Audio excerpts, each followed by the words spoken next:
Տեղահանված, այլ ասում եք տեղափոխված հայրենակից։ Դա ես չեմ կարծում, որ իրենց կյանքում որևէ բան փոխում է։ Խնդրում եմ, որտեղ միջազգային հանրությանը չպետք է արդյոք անընդհատ ասել, որ արցախցիները էթնիկ հայերը բռնի տեղահանվել են իրենց տներից։ Կարող է իր իրավունքների համար քայլեր ձեռնարկել, մենք որևէ մեկի իրավունքները չենք սահմանափակում, բայց մենք կենտրոնացած ենք մեր հայրենակիցներին Հայաստանի Հանրապետությունում ինտեգրելու, իրենց մշտական հայրենիքը դարձնելու գործընթացների վրա, ինչը հաջողությամբ անում ենք, այլ հարցեր կան։ Պարոն Թորոսյան, քանի որ թեմայի հետ կապված մի հարց ևս, արդյոք Բենսի այցի ժամանակ Հայաստանի իշխանությունը չպետք է բարձրացնի Ադրբեջանից գերիների վերադարձի հարցը, դա արդյոք առաջնային օրակարգ չպետք է լինի։ Այդ հարցը միշտ եղել է Հայաստանի Հանրապետության իշխանությունների առաջնային օրակարգում եւ միշտ բարձրաձայնվել է բոլոր մակարդակներում, այդ թվում նաեւ ԱՄՆ գործող վարչակազմի նախագահ Տրամպի հետ հանդիպումների ժամանակ եւ այնպես չէ, որ այդ բարձրաձայնումները անպայման պետք է տեղի ունենան տեսախցիկների առաջ եւ դա որևէ կերպ բան կփոխի իրենց կյանքում, այդ մեր հայրենակիցների, որոնք բակվում են եւ նաեւ վերջի շրջանի հենց այդ վարվող քաղաքականությունը թույլ տվել նրանցից ոմանց արդեն տեղափոխել Երևան եւ այդ գործընթացը շարունակվելու է։ Ես ինքս անձամբ բազմիցս իմ տարբեր կարգավիճակներում ներկա եմ եղել նման հանդիպումների եւ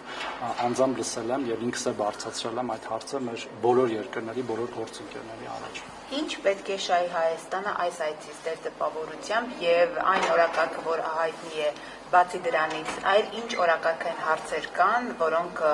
կարծում եք, որ ճիշտ է քննարկել եւ ամերիկյան կողմի հետ կան նաեւ այդ թեմաներով բանակցություններ։ Ես կարծում եմ, որևէ գաղտնի բան չկա այդ օրակարգերում։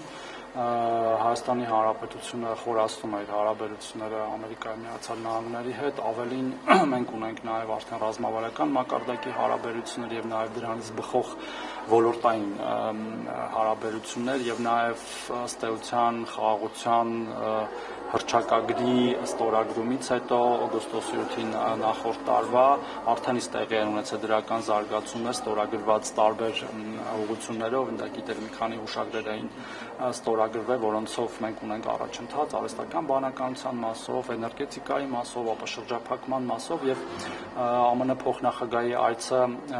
ես չեմ սիրում պաթետիկ բառեր օգտագործել, բայց իրականում պատմական է, որովհետեւ երբևէ տեղի չի ունեցել եւ սա առաջին նման այցն է եւ նրան պետք է վերաբերվել հենց այդպես, սա նորից նշանն է նրան, որ հարաբերությունները խորանում են եւ խորանալու են եւ երկուստեք շահագրգռվածություն կա դա անելու, մենք այդ տրամաբանության մեջ շարունակելու ենք աշխատել մեր ամերիկյան գործընկերների հետ։ Առավելված օրակարգում նաեւ Ադրբեջանը է գնալու եւ ինչ եք կարծում խաղաղության պայմանագրի հետ կապված արդյոք կարող է փոփոխություն լինել, այսինքն այն որ դաշնականապես տեղակայվի, այսինքն Ադրբեջանը այց արդյոք այս հարցերը եւս կքննարկվի։ Ես չեմ կարող ուղիղ պատասխանել դա որևէ կերպ կազդի թե չի ազդի հենց այցը, բայց գործընթացը խաղաղության